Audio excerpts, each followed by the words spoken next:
नमस्कार, मैं दीपक शर्मा, मेरे यूट्यूब मंच पर आपका स्वागत है। दोस्तों, बिहार चुनाव में इंतजार की घड़ियां खत्म हुई और अब असली नतीजे का समय आ गया है।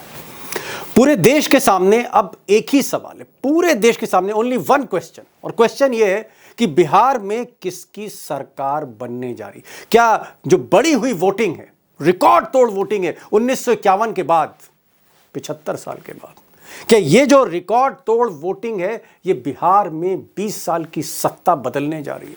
और क्या तेजस्वी यादव और उनका 25% यूथ वोटर बाजी पलटने जा रहा है बिहार की, या फिर नरेंद्र मोदी और अमित शाह जो गुजरात लॉबी है ये हरियाणा, महाराष्ट्र और दिल्ली की हैट्रिक के बाद बिहार भी जीतने जा रहे हैं?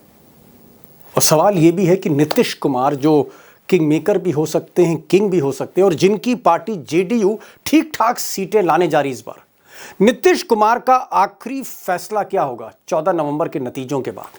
क्या वो बीजेपी के ट्रैप से बाहर निकलेंगे जहां वो असहज है मोदी शाह से, और क्या वो आखिरी पारी में, अपनी आखिरी पारी में एक बार फिर से समाजवादी हो जाएंगे? ऐसा हो सकता है क्या? सवाल यह भी है कि प्रशांत किशोर जो इमर्जिंग प्लेयर है, जो नए प्लेयर हैं, वो कितना परसेंट वोट ला रहे हैं? प्रशांत किशोर कितनी सीटें जीत रहे हैं? सवाल ये नहीं कितना परसेंट वोट ला रहे हैं। अगर वो 6% या 7% वोट लाते हैं तो निश्चित तौर पे ये बीजेपी के लिए नुकसान है, क्योंकि Prashant Kishor upper caste vote काट रहे हैं, बीजेपी के वोट में सेंध लगा रहे हैं। प्रशांत किशोर एक इंपॉर्टेंट फैक्टर इस लिहाज से है। और एक अहम सवाल ये भी है कि 10% ज़्यादा महिलाओं ने जो वोट दिया है, और जिन महिलाओं की हथेली पर 10-10 हज़ार रुपए रखे गए, ये जो बढ़ा हुआ वोट है, ये जो महिलाओं का वोट है, क्या ये डबल इंजन की सरकार के खाते में जा रहा है? क्या कैश जो है जज्बात पर भारी पड़ रहा है? अब दोस्तों, ये जो सवाल मैंने आपके रखे, यही कहीं ना कहीं 14 नवंबर के नतीजों को तय करने जा रहे हैं। लेकिन मैं कुछ और सच्चाई भी आपके सामने रखना चाहता हूं, और सच्चाई यह है कि तेजस्वी यादव, जिनका रथ जमीन पर सबसे तेज रफ्तार में आगे बढ़ता हुआ दिखा, वो चाहे फर्स्ट फेज हो, चाहे वो सेकंड फेज हो, चाहे वो सीमांचल हो, चाहे कोई कोना हो बिहार का, रथ तेजस्वी का ही दिख रहा था जमीन पर, क्योंकि 25% जो यूथ वोटर है, यूथ है, cutting across all cast line, उन पर टूट रहा था। बाकी वोट बैंक जो लालू का था, आरजेडी का, तो वो इंटैक्ट था, लेकिन ये यूथ जो था ये तेजस्वी यादव पर टूट रहा था, क्रेजी था उनके लिए। सवाल इस बात का है कि तेजस्वी यादव जो आगे चलते हुए दिख रहे हैं, क्या तेजस्वी यादव चुनाव में एनडीए से लड़ रहे थे, नीतीश कुमार से लड़ रहे थे, नरेंद्र मोदी से लड़ रहे थे, या तेजस्वी यादव की जो लड़ाई थी वो भारत सरकार से थी, अमित शाह के पावरफुल सिस्टम से थी? मिसाल के तौर पर डबल इंजन की सरकार, जहां सेंट्रल गवर्नमेंट के कैबिनेट सेक्रेटरी से लेकर बिहार का चौकी इंचार्ज तक उनके अगेंस्ट था, पूरा सिस्टम उनके अगेंस्ट था। इलेक्शन मशीनरी, स्टेट मशीनरी, राज्य सरकार और भारत सरकार, डबल इंजन की सरकार उनके सामने थी। यही नहीं, तेजस्वी यादव को मेन स्ट्रीम मीडिया से भी लड़ना था। एक तरफ गोदी मीडिया थी, सारे चैनल थे। जिस वक्त वोटिंग हो रही थी दोनों राउंड में, तेजस्वी यादव नहीं थे स्क्रीन पर। जितने भी देश के चैनल है, मोदी जी का भाषण चल रहा था। मेन स्ट्रीम मीडिया से लड़ाई लड़ रहे थे। तेजस्वी यादव उस कॉरपोरेट से लड़ रहे थे, उस अडानी अंबानी के सिस्टम से लड़ रहे थे जिसने बिहार चुनाव को इतिहास में सबसे महंगा बना दिया। कॉरपोरेट और कॉरपोरेट मनी से लड़ रहे थे। यही नहीं, इलेक्शन कमीशन, जहां ज्ञानेश कुमार आपको देखते हैं चीफ इलेक्शन कमिश्नर, ये वही ज्ञानेश कुमार हैं जिनको अमित शाह ने अपने मंत्रालय में रखा था। और अपने मंत्रालय में ही रखा, जो नया मंत्रालय बनाया अमित शाह ने सहकारिता का, उसका भी सचिव ज्ञानेश कुमार को बनाया। और ज्ञानेश कुमार जब रिटायर होने लगे तो मोदी और शाह ने मिलकर उनको चीफ इलेक्शन कमिश्नर बना दिया। ज्ञानेश कुमार कितने निष्पक्ष होंगे ये देखना होगा। और ऐसे ही सिस्टम से तेजस्वी यादव की लड़ाई थी। और यही नहीं, ईडी और सीबीआई और इनकम टैक्स को भी मत भूलिए। जिस वक्त तेजस्वी यादव का शबाब पर प्रचार था, कैंपेन था, उस वक्त उनकी पेशियां, पूरे परिवार की पेशियां सीबीआई के कोर्ट में हो रही थी, दिल्ली में हो रही थी। तो ईडी थी, सीबीआई थी, स्टेट मशीनरी थी, राज्य सरकार थी, भारत सरकार थी, सारी एजेंसियां थी, पैसा था, कॉर्पोरेट था, मीडिया था। ये लड़ाई तेजस्वी यादव लड़ रहे थे। एनडीए के साथ साथ उनकी बड़ी लड़ाई भारत सरकार से थी।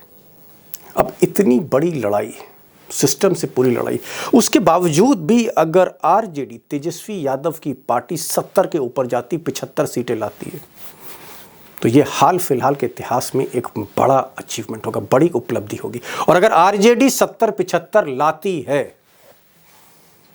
तो फिर खेल कुछ भी हो सकता है। आज नहीं, 5 महीने बाद, 6 महीने बाद। अब दोस्तों, तेजस्वी यादव की तो बात मैं आगे करूंगा, लेकिन बात थोड़ी नीतीश कुमार की भी हो जाए। किंग मेकर की भूमिका में भी हैं, किंग की भूमिका में भी हैं, और कहीं ना कहीं आप कह सकते हैं कि मंच पर अगर कहीं पर फोकस है तो वो नीतीश कुमार पर है। नीतीश कुमार अगर ठीक ठाक सीटें लाते हैं, तो मैंने पहले कहा, तो किधर जाएंगे? क्या वो बीजेपी के ट्रैप से बाहर निकलने की कोशिश करेंगे? और कहीं असेंबली हंग होती है तो फिर नीतीश कुमार का डिसीजन क्या होगा? नीतीश कुमार को हम कम करके इस चुनाव में नहीं आंक सकते, और इसीलिए आज मैंने कन्हैया बिहारी साहब को बुलाया, जो 45 वर्षों से नीतीश कुमार की राजनीति को देख रहे हैं, स्टूडेंट पॉलिटिक्स से लेकर कई बार के चीफ मिनिस्टरशिप वो देख रहे हैं। उनको मैंने बुलाया और पूछा है कि भाई नीतीश कुमार का प्लान बी क्या है। मैंने उनसे कन्हैया बिहारी से तेजस्वी के बारे में पूछा, लालू परिवार के बारे में पूछा कि क्या अगर एक मोड़ पे राजनीति कहीं ना कहीं फंसती है तो क्या लालू यादव अपने दरवाजे खोलेंगे नीतीश कुमार के लिए? सुनिएगा उनको। अभिषेक कुमार भी होंगे, क्योंकि इलेक्शन मतलब डेटा, तो डेटा जर्नलिस्ट भी हमारे साथ हैं। और इलेक्शन कमीशन क्या क्या कर सकता है, क्या क्या आशंकाएं हो सकती हैं, और क्या इलेक्शन कमीशन की अग्नि परीक्षा है, कितना निष्पक्ष होगा, ये सवाल मैं इलेक्शन कमीशन को कवर कर रहे पिछले 30-35 वर्षों से उमाकांत जी से पूछने जा रहा हूँ। बिहारी साहब, अब तो सब कुछ लॉक हो चुका है, एक ही चीज अनलॉक होनी है, जो मशीन है, ज्ञानेश कुमार की मशीनें ही खुलनी है। उससे पहले, कयामत की रात से पहले, मैं आपका फाइनल जजमेंट जानना चाहता हूं, फाइनल ऑब्जर्वेशन जानना चाहता हूं कि क्या होने जा रहा है, what's going to happen according to your eyes. देखिए, मुझसे पूछिएगा तो मुझे तो लग रहा है कि महागठबंधन की सरकार बन रही है, अगर सब कुछ ठीक ठाक रहा तब। 2020 में जिस तरह किया गया था लास्ट में कि 2-2 बजे रात तक काउंटिंग हो रहा है बंद करके, अगर वो सब नहीं हुआ तो महागठबंधन की सरकार बन रही है। मुझे इसमें कोई अब किंतु परंतु नहीं लगता है, जितना मैंने इंफॉर्मेशन गैदर किया है, और उसका आधार भी मैंने बताया है कि बहुत जगहों पर, बहुत कंस्टिट्यूएंसीज में भाजपा को जेडीयू के कैडर नहीं दिए हैं, जेडीयू के कैडर लोजपा को नहीं दिए हैं, लोजपा के कैडर जो है नीतीश कुमार के वोट नहीं दिए हैं। जैसे एक मैं बताता हूँ, चकाई है, चकाई से जहां सुमित कुमार सिंह खड़ा है, तो प्रयास करते रहे कि एक दिन के लिए भी चिराग पासवान आ जाए, 1 घंटे के लिए भी आ जाए, या उनका बहनोई आ जाए, उन्हीं के क्षेत्र में चकाई हो, नहीं गए जी, मना कर दिया लोगों ने। हाँ, मैंने ललन सिंह के आदमी जो है, वहां संजय प्रसाद खड़े थे निर्दलीय, जो पिछली बार वो जेडीयू के कैंडिडेट थे, तीसरी बार पर गए, उनके लिए उनके सारे आदमी जो है प्रचार करते रहे। तो ऐसे कई सीटों पर ऐसा हुआ है, इसके बहुत सीटों पर ऐसा हुआ है, मतलब कि जो असमंजस की स्थिति बनी रही। जनता दल यू के जो कैडर हैं, समर्थक हैं, नीतीश भक्त हैं, कि जो वो का दोनों क्या कहते हैं, अमित शाह ने कह दिया था, ललन सिंह ने भी कर दिया कि विधायक चुनते हैं, इसको लेकर के आप कह रहे हैं कि नीतीश कुमार का जो वोट है वो वोट ट्रांसफर नहीं हो रहा था बीजेपी को या चिराग पासवान को। नीतीश कुमार ट्रांसफर हो रहे हैं बीजेपी को, वोट तो नहीं हुआ। नीतीश कुमार ट्रांसफर होंगे या वो भी नहीं होंगे, वो कहीं और ट्रांसफर हो जाएंगे कल? नहीं, अगर NDA is voted to power तब क्यों होंगे? हमको तो अब दिख नहीं रहा है। आज जो है, मैं सवेरे से लेकर के अभी तक जितना इंफॉर्मेशन गैदर किया, मुझे लग नहीं रहा है, मुझे लग रहा है कि महागठबंधन की सरकार बन रही है। महागठबंधन की सरकार बन, लेकिन इसके पीछे कोई बेसिस होगा? देखा होगा लोगों से बात करने का, या फिर 3 जो आपने देखा होगा, परसों तो इतना 14, 15, 16 जो है एग्जिट पोल आए थे, लेकिन एग्जिट पोल 3 एग्जिट पोल भी आए इधर, जो कह रहा है कि नहीं, महागठबंधन की सरकार बन रही है। ठीक है बिलारी साहब, ठीक है, महागठबंधन के पास अगर सीटें आ गई और उसने सरकार बना ली, या अमित शाह और नीतीश कुमार के पास सीटें आ गई तो इनकी सरकार बन गई। अगर एनडीए की सरकार बन रही है और महागठबंधन की सरकार बन रही तो फिर बहस का कोई विषय नहीं, फिर हम लोग बिना वजह बहस कर रहे हैं। मेरा सवाल ये है कि मान लीजिए एक ऐसी स्थिति आती है कि 60-65 सीट पर नीतीश कुमार हैं, 60-65 सीट पर तेजस्वी खड़े हैं, और कांग्रेस थोड़ा कम सीटें लेकर आती है और बीजेपी कुछ अपना एजेंडा चलाती, मतलब मामला फंसता है। अगर मामला फंसता है और जेडीयू और आरजेडी 122 के ऊपर हैं दोनों मिलकर, फिर क्या स्थिति हो सकती? क्या नीतीश कुमार तब कुछ सोच सकते हैं, बड़ा फैसला ले सकते हैं, अगर उनको प्रॉब्लम अमित शाह से उनकी जारी रहती है?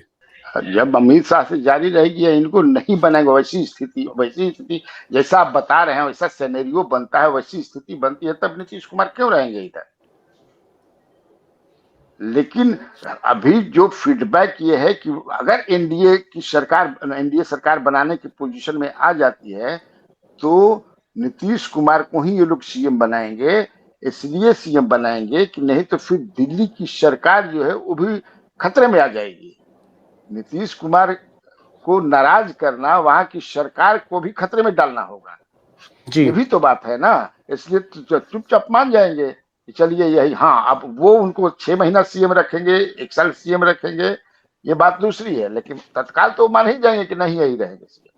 ठीक है, आप कह रहे हैं कि अमित शाह के पास फिर कोई विकल्प नहीं है, नीतीश कुमार को ही साथ लेके चलना होगा, भले ही नीतीश कुमार अगले 3 महीने तक मुख्यमंत्री हो या 6 महीने तक मुख्यमंत्री हो।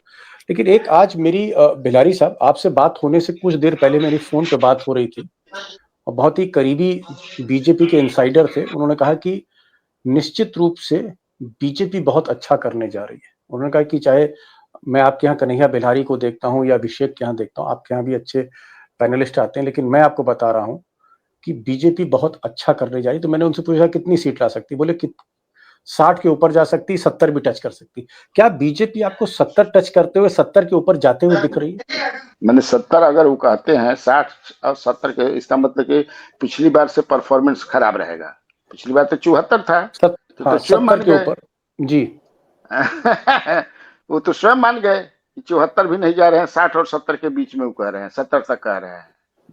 मैंने तो बताया है, मुझे नहीं लगता है कि वो 70 तक, 50 आ जाए इनका तो काफी है। 50 अगर ये टच कर जाए, 50 टच कर जाए भाजपा, तो ये उपलब्धि उनके लिए होगी, जो ग्राउंड से मुझे रिपोर्ट है। नीतीश कुमार 60 तक जा सकते हैं। और अगर बीजेपी 75 के ऊपर निकल गई, सिंगल लार्जेस्ट पार्टी बन गई बिलारी साहब? मुझे नहीं लगता है, कदापि नहीं लगता है। ओके, फिर कोई अदृश्य शक्ति की बात करें हम लोग, ठीक है, कोई अदृश्य शक्ति ही उनको 75 तक ला सकते हैं। वो तो बीजेपी के भी लोग नहीं माना। आप बात कीजिए ऑफ द रिकॉर्ड, तो वो भी कहते हैं कि नहीं होगा, हम लोग 75 नहीं आ रहा है, हम लोग की स्थिति बड़ी खराब है। जैसे आपके इंसाइडर हैं बीजेपी में, तो मेरे भी तो इंसाइडर है ना जी। वो तो कहते हैं कि सब मामला ही गंडगोल कर दिया अमित शाह ने। उनको बोलने में क्या थी कि नहीं नीतीश कुमार सीएम होंगे, यही तो केवल बोलना था। क्या बात बिगड़ते, नहीं बनाते, जीत तो जाते हम लोग, हैंड्स डाउन। जी, एक और अपडेट मैं आपसे चाह रहा था, और मुझे लगता है आपसे बेहतर बिलारी साहब को बता नहीं पाएगा। आज की तारीख में जब हम बातचीत कर रहे हैं, क्या नीतीश कुमार और अमित शाह, इनके बीच में बातचीत, संवाद शुरू हो चुका है? जो संवाद कई दिन से बंद था, बातचीत बंद थी, क्या बातचीत शुरू हो चुकी है अमित शाह कैंप में और नीतीश कुमार में? कल बातचीत हुई है, जो मुझे सूचना है, इसमें कितनी सच्चाई है, मेरा सूत्र कहा कि कल बातचीत हुई है। किसके साथ? कैंप के साथ या अमित शाह के साथ? नहीं, नीतीश और अमित शाह में कल बातचीत हुई है। लेकिन किस संदर्भ में हुई, क्या बातचीत हुई, उसका कोई मजमू, कुछ उसका कंटेंट आपको पता हो? नहीं, अब ऐसा कंटेंट है, उस पर कितना विश्वास करें, कहना भी ठीक नहीं लगता है। नहीं तो कहेंगे लोग ये अफवाह उड़ा रहे हैं। हाँ, आप समझ सकते हैं कि क्या बात है। आपको ऐसा पता लगा है, लेकिन आप इसकी तस्दीक नहीं कर रहे?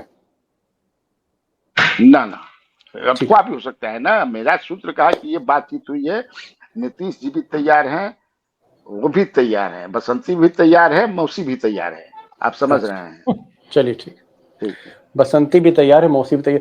भाई अभिषेक ये बताइए, आपको इस वक्त क्या लग रहा है? हालांकि मतलब ये बहुत लेट है, अब इतनी देर से हम पूछ रहे हैं, चंद घंटे बचे, लेकिन आपको लग रहा है कि जिस तरह के एग्जिट पोल आए इसी तरह के एग्जैक्ट पोल भी आएंगे, या आपको कुछ फेरबदल लगता है कि दीपक कुछ जी उलट मुझे फेर होगा अभी कल? भी दीपक जी मुझे अभी भी लग रहा है कि अगर वाकई जिस प्रकार की पोलिंग मैंने अलग अलग जगह से इंफॉर्मेशन ली और जो जानकारी मिली उसके मुताबिक हुई है, तो सिंगल लार्जेस्ट पार्टी तो जनता दल यूनाइटेड ही है, मुझे लग रहा है। और सिंगल लार्जेस्ट पार्टी अगर जनता दल यूनाइटेड है तो ये नरेंद्र मोदी सरकार के लिए खतरे की घंटी है। क्यों? जैसे ही राष्ट्रीय जनता दल जेडीयू से छोटी होती है, नीतीश कुमार चिंता मुक्त होते हैं, और नीतीश कुमार का चिंता मुक्त होना नरेंद्र मोदी के लिए कहीं ना कहीं दिल्ली के नंबर गेम को खतरे में डालने की परिस्थितियों को पैदा करती है। अब कल देखते हैं किस प्रकार का नतीजा आता है। भारतीय जनता पार्टी को 75 सीट वाला सवाल जो आपने बेलारी जी से पूछा, 75 सीट भाजपा को नहीं आएगी, हम पूरी तौर पर नहीं कह सकते, लेकिन अच्छा। भाजपा को 75 सीट तभी आएगी जब प्रशांत किशोर को 3% से कम वोट आए, less than 3% vote Prashant Kishor को आए। आज की तारीख में मुझे प्रशांत किशोर को 5% से कम वोट कहीं नहीं दिखाई दे रहे हैं, और प्रशांत किशोर जैसे ही 5% के पास पहुंचते हैं, ये 50 से 55 के बीच भारतीय जनता पार्टी सिमटती हुई दिखाई देती है जी। तो इस तरह की परिस्थिति अगर बने, जैसे चिराग पासवान 5.5% वोट लाए थे जेडीयू वाली सीटों पर पूरे बिहार में अगर देखें तो 5.5% वोट उनके थे। अगर जिन 135 सीटों पर वो लड़े थे 2020 में, अगर उन 135 सीटों पर देखें तो वो 10.2%, 10.2% वोट लाए थे वहां। ओके। तो उतने वोट अगर प्रशांत किशोर ले आते हैं, 5% भी, तो तय मानिए कि भारतीय जनता पार्टी के लिए बहुत मुश्किल है। और अगर वो 6% क्रॉस कर जाते हैं, अगर पीके 6% क्रॉस कर गए, जैसे पलायन मुद्दा बना है, तो फिर पिछली बार जो जेडीयू का नंबर था भाजपा वहां जा सकती है। लेकिन अब इन सब चीजों पर चर्चा करके मुझे नहीं लगता कि बहुत ज्यादा कुछ ठीक है। आप कह रहे हैं कि आप ये कह रहे हैं कि प्रशांत किशोर जितना आगे बढ़ेंगे उतना ही नुकसान बीजेपी को होगा, और प्रशांत किशोर ने अगर अच्छी परफॉर्मेंस नहीं दी, वो फ्लॉप होते हैं, तो इसका एडवांटेज बीजेपी को है, फिर बीजेपी 70-75 जा सकती है। नहीं, मेरा कहना है कि प्रशांत किशोर अगर 4% वोट के आसपास है तो 55 के 60 के बीच में बीजेपी पहुंच रही है। ठीक ठीक, समझ गया। कहीं ना कहीं प्रशांत किशोर की परफॉर्मेंस से बीजेपी की परफॉर्मेंस जुड़ी हुई है। लखेड़ा साहब, भाई दिग्विजय सिंह आपके बड़े अच्छे परिचित हैं, और दिग्विजय सिंह कांग्रेस के वो बड़े नेता हैं, कई बार मुख्यमंत्री भी रहे मध्य प्रदेश में, जो ईवीएम के एक्सपर्ट माने जाते हैं। पहले पॉलिटिशियन जिन्होंने ईवीएम पर बहुत कुछ कहना शुरू किया, उनका मैं बयान देख रहा था। उन्होंने कहा कि अगर 140 के ऊपर जेडीयू, चिराग पासवान, बीजेपी यानी एनडीए 140 के ऊपर जाती है तो फिर ये मशीनों का खेल है, फिर ये ईवीएम के जरिए। आप इस बयान से कितना सहमत हैं? 140 के ऊपर अमित शाह की एनडीए का मतलब गड़बड़ है। देखिए, उनकी जो दिग्विजय सिंह जी बहुत इसमें एक्सपर्ट है, मैं नहीं कह सकता कि वो एक्सपर्ट नहीं है, एक्सपर्ट है, वो काफी स्टडी है उनकी। लेकिन एक बात ध्यान देनी होगी, और उनका भी जो उन्होंने कहा है, बयान दिया है, उसकी क्रोनोलॉजी भी इसी पर आधारित होगी कि देखिए किस तरह से पहले बीजेपी वाले पहले बयान देते हैं कि हम 160 आएंगे, फिर वो बयान देते हैं, फिर वो मैट्रिक्स वगैरह वगैरह का जो सर्वे आता है वो दिखवाते हैं 3-4 दिन बाद, और सारा मैनिपुलेटेड है, वो सारा झूठ का पुलिंदा से कुछ नहीं है। धरातल में जो हो रहा है बिहार के विभिन्न क्षेत्रों में, मेरी 20 जगह बात हो रही है, आज मेरी 12-15 जगह बातचीत हुई बिहार में, तो वहां वहां जो ग्राउंड रियलिटीज है, वो ग्राउंड रियलिटीज जो ये जो मोदी मीडिया रिलेटेड जो सर्वे है उससे मेल नहीं खाता है बिल्कुल भी। और तीसरी बात यह है कि जो इलेक्शन कमीशन की जो भूमिका है, इलेक्शन कमीशन का जो क्रेडेंशियल्स रहा है हरियाणा में और महाराष्ट्र में, उस पर तो मैं कह रहा हूं कि इलेक्शन कमीशन को इस पूरे इलेक्शन से आउट कर देना चाहिए, और ये राज्य सरकार खुद कराए चुनाव। इससे बढ़िया तो इलेक्शन कमीशन की रोल ही नहीं होना चाहिए। इलेक्शन कमीशन जो एक भूमिका थी, एक स्वतंत्र भूमिका, एक निष्पक्ष भूमिका इलेक्शन कमीशन की हमने देखी है पिछले 30-35 साल से, वो भूमिका तो मुझे बिहार में नहीं दिखाई दी, महाराष्ट्र में नहीं दिखाई दी, हरियाणा में नहीं दिखाई दी, दिल्ली में नहीं दिखाई दी, और लोकसभा चुनाव में तो 89 सीटें सिर्फ मैनिपुलेशन से, 79 to 89 सीटें सिर्फ वोट चोरी करके जीते हुए हैं। ये तो प्रूफ हो चुका है, इन्होंने चैलेंज नहीं किया। ये कहते हैं हमारे सामने प्रूफ लेके आओ। अरे प्रूफ कहां से लेके आएंगे आप? जी मैनिपुलेशन की गुंजाइश है, यस और नो? मैनिपुलेशन की गुंजाइश रहेगी बिहार के काउंटिंग में, इलेक्शन में? हर चीज की गुंजाइश है। मैनिपुलेशन तो बहुत छोटा सा शब्द आप इस्तेमाल कर रहे हैं। यहाँ देखिए, ये चुनाव जीतने के लिए बीजेपी, इलेक्शन कमीशन और जो इलेक्शन कमीशन की मशीनरी है, मैं ये दावे के साथ कह सकता हूं कि वो किसी भी सीमा तक जा सकते हैं। उनको ये चुनाव जीतना है। आपका निष्कर्ष ये है कि मोदी शाह के लिए ये जो चुनाव है करो या मरो की स्थिति है, डू और डाई बैटल है, और इसलिए कुछ भी हो सकता है, कुछ भी मुमकिन है 14 नवंबर को बिहार के नतीजों को लेकर। भाई बिलारी साहब, ये तो ठीक है, अगर भाई एनडीए के पास नंबर आ गए तो सरकार सीधे सीधे बन गई, वहां फिर बहस की कोई गुंजाइश नहीं है। और अगर तेजस्वी लिया है तो तेजस्वी की सरकार बन गई, अगर स्ट्रेट मैंडेट है साफ तौर पर। लेकिन मैंने वो जो हंग वाली बात कही थी कि अगर मामला थोड़ा फंस जाता है, उलझ जाता है, राज्यपाल के पास चला जाता है, क्या नीतीश बाबू के पास कोई प्लान बी है जिस पर वो काम कर रहे हैं? और क्या लालू से उनकी कुछ अंडरस्टैंडिंग है, और लालू भी थोड़ा सा अपने बेटे को सत्ता में कहीं ना कहीं मंच देने में वो इंटरेस्टेड है? क्या लालू और नीतीश कैंप के बीच में एक अंडरस्टैंडिंग है प्लान बी को लेकर, और इस तरह की कोई पर्दे के पीछे बातचीत हो रही हो जो आप हमें बताना चाहें? नहीं नहीं, कल भी मैंने बताया था कि प्लान बी तैयार है, उनका प्लान बी तैयार है और बातचीत चल रही है। अच्छा थोड़ा है कि बातचीत नहीं चल रही है, और मेरी जानकारी है कि बढ़िया से बातचीत चल रही है, होता है। एक चीज बिलारी साहब, क्योंकि आप बिहार की सरकार को, वहां के प्रशासन को, चुनाव को पिछले 40-45 वर्षों से देख रहे हैं। One of the senior most journalist हैं आप बिहार के इस वक्त भारत में। आज कई खबरें आई, सासाराम में देखा कि रात 3 बजे एक ट्रक था जिसमें बक्से थे, स्ट्रांग रूम में जा रहा था, उसको लेकर बवाल मचा काफी, वहां पर जांच के आदेश कर दिए हैं डीएम ने। इसी तरह से हमने देखा कि जामुई में, मुजफ्फरपुर में कई ऐसे स्ट्रांग रूम थे जहां मशीनें वोट की रखी जाती, वहां सीसीटीवी जो कैमरा था वो 3-3 घंटे, 2-2 घंटे बंद रहा। कई और जगह भी इस तरह की रिपोर्ट्स आई कि सीसीटीवी जिसको ऑन रहना चाहिए था, कि स्ट्रांग रूम में क्या हो रहा है जहां मशीनें रखी गई। तो कई जगह इस तरह की घटनाएं हुई हैं। आरजेडी ने और खासकर तेजस्वी यादव ने इस पर बहुत सख्ती से कहा है कि अगर गड़बड़ी हुई तो ये ठीक नहीं होगा। क्या आपको लग रहा है कि थोड़ा सा बीजेपी डेस्परेट है, सरकारी मशीनरी थोड़ा सा कहीं ना कहीं झुकी हुई है, और आपको भी थोड़ा सा अंदर आशंका है कि हरियाणा जैसा खेल ना हो जाए? चुनावी कार्य में मैंने लगभग एक समुदाय और एक जात के अधिकारियों की नियुक्ति नहीं हुई है। नॉमिनल कहीं हो गया होगा, जो दोनों एक संप्रदाय और एक जात दोनों मिलकर के 32-33% है। चुनावी कार्य में रिटर्निंग अफसर बनाने की बात हो, लॉ एंड ऑर्डर के सवाल पर बात हो, 1-2% उनको रखा गया है, जो थे उनको भी हटा दिया गया है। आखिर ये क्यों किया गया, ऐसा क्यों किया गया? ये प्रामाणिक है, तो भाई प्लानिंग है एक तरह क्यों की? किया गया ऐसा? प्लानिंग तो भाई प्लान बनता है शुरू से ही ना, कि ऐसा लगे। अब जैसे मान ले कि एग्जिट पोल 15-16 एग्जिट पोल एक तरह से चिल्ला रहे हैं, एक साइकोलॉजिकल बनाया गया ना जी, साइकोलॉजिकल दिमाग में दिया जा रहा है कि देखिए हम जीत रहे हैं तो उसी में करिए जो भी करना है। संभावना तो है ही ना। अधिकारियों के बीच भी साइकोलॉजिकल बनाइए उनको, हाँ इनके बीच में भी बनाइए। अब आप जो कह रहे हैं, अब वही नहीं, सासाराम में तो डीएम ने सुकौज पूछा है एडीएम से कि कैसे हुआ, जवाब अभी तक नहीं दिए हैं। वो फोन भी नहीं उठा रहे हैं। मैंने भी फोन किया था उनको कि जानू कि आखिर बताएं वो क्यों नहीं उठा रहे हैं। आखिर सीसीटीवी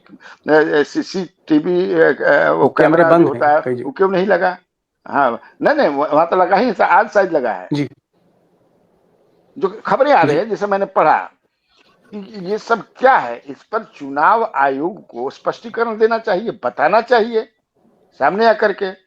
और चुनाव जो हो रहा था, तो चुनाव के जहां पोलिंग स्टेशन था, पोलिंग स्टेशन के बाहर कुर्सी लगा करके आशा दीदी या जीविका दीदी बैठी थी जी। हमने चीफ इलेक्टोरल ऑफिसर के नीचे वाले जो हैं यहाँ बिहार में, उनसे मैंने बात किया। हमने पूछा कैसा आप लोग आता, हम लोगों की तरफ से तो ऐसा कुछ नहीं था। अब पता नहीं कैसे वो लोग बैठी थी। वो पूछती थी आप क्यों बैठी हैं, महिलाओं को क्या क्या समझा रही थी महिलाओं को। जी बिलारी साहब, अब हम फाइनल राउंड पे आ रहे हैं। पिछले कई दिनों से लगातार हम रोज आपसे आखिर में एक सवाल करते थे कि आपको बिलारी साहब क्या लग रहा है, कौन आगे है, कौन पीछे है, कांटे की टक्कर है।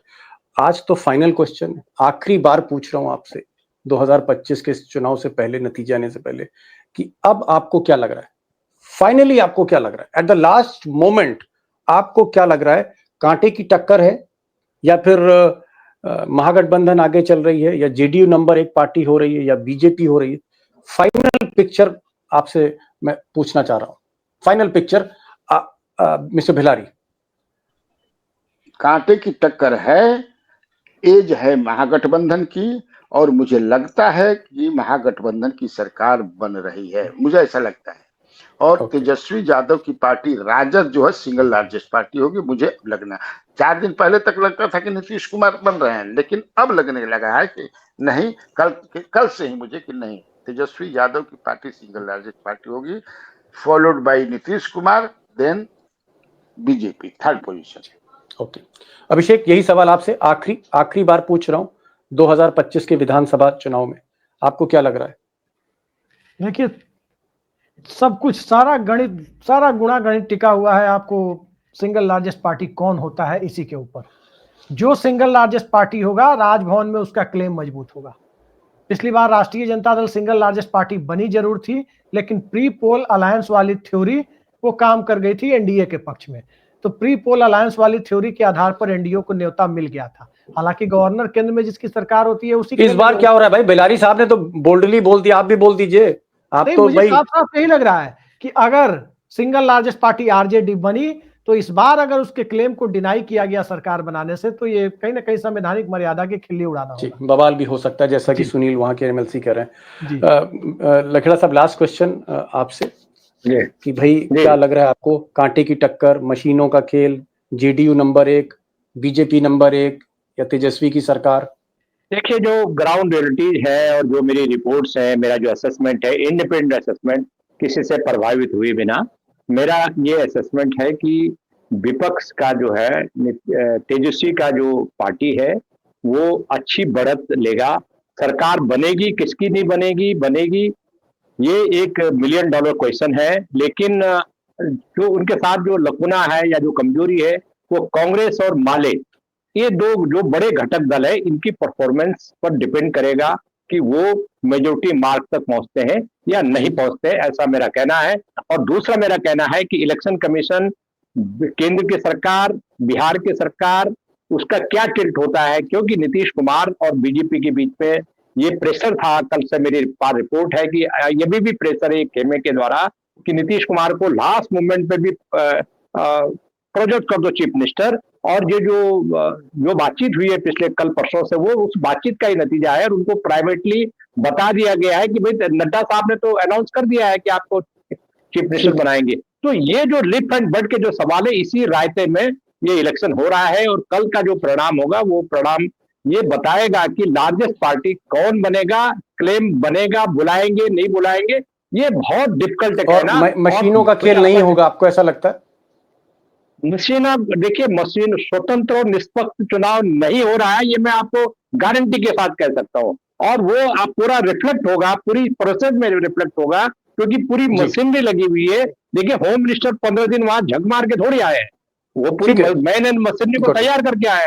तो जो ईवीएम का खेल तो अलग हो रहा है जो दिग्विजय सिंह ने कहा। मुझे ऐसा लगता है कि इलेक्शन कमीशन पूरी जी जान से जुटेगा कि भारतीय जो प्रेजेंट सिस्टम है, कम से कम वो सिस्टम कंटिन्यू करे, क्योंकि उसमें नीतीश को कोई आपत्ति नहीं है, बीजेपी को तो तैयार आई है। जी, बिलारी साहब का कहना है, किंग बिलारी का कहना है कि महागठबंधन की सरकार बन सकती है, तेजस्वी की जो जेडीयू है सिंगल लार्जेस्ट पार्टी बनके इमर्ज हो रही, ये उनको लगता है। ये उन्होंने संशोधन किया है। 4 दिन पहले किंग बिलारी कह रहे थे कि जेडीयू आगे, आज उन्होंने संशोधन 2 दिन से कर रहे हैं कि अब उन्हें तेजस्वी नंबर 1 पार्टी दिख रही। अभिषेक ने कहा कि हो सकता है कि महागठबंधन में आरजेडी नंबर 1 पार्टी बन जाए, लेकिन क्या सिंगल लार्जेस्ट पार्टी को मोदी और शाह के गवर्नर मोहम्मद आरिफ खान न्योता देंगे नहीं देंगे, इस पर सवाल है। लखेड़ा साहब ने कहा कि भाई मुझे भी लगता है, जो बिलारी साहब ने कहा कि महागठबंधन की सरकार बन सकती, लेकिन एक बड़ा संशय, एक बड़ा शक जाहिर किया इन्होंने सिस्टम पर कि सिस्टम का भी खेल हो सकता है, जैसा दिग्विजय सिंह ने इशारा किया। बिलारी साहब, इतनी मसरूफियत के बीच, इतना बिजी होने के बीच, मैं समझ रहा हूं कि आज की तारीख में आप तेजस्वी और नीतीश कुमार और एक आध वीआईपी को छोड़ दीजिए, चौथे पांचवे ऐसे आदमी जो बहुत बिजी हैं, आपका फोन करना और फोन उठाना समझ लीजिए लॉटरी निकलने जैसा है इस वक्त। उस मसरूफियत के बावजूद आप इस शो में आए और कल भी आप आएंगे, इसलिए बहुत बहुत शुक्रिया। मैं सैल्यूट करता हूं आपकी पत्रकारिता को। अभिषेक, आपका भी बहुत बहुत थैंक्स। लखेड़ा साहब, खुलकर बात करते हैं, दिल से बोलते हैं आप, उसका भी बहुत बहुत शुक्रिया। Thank you so much for joining this programme. Thank you so much sir.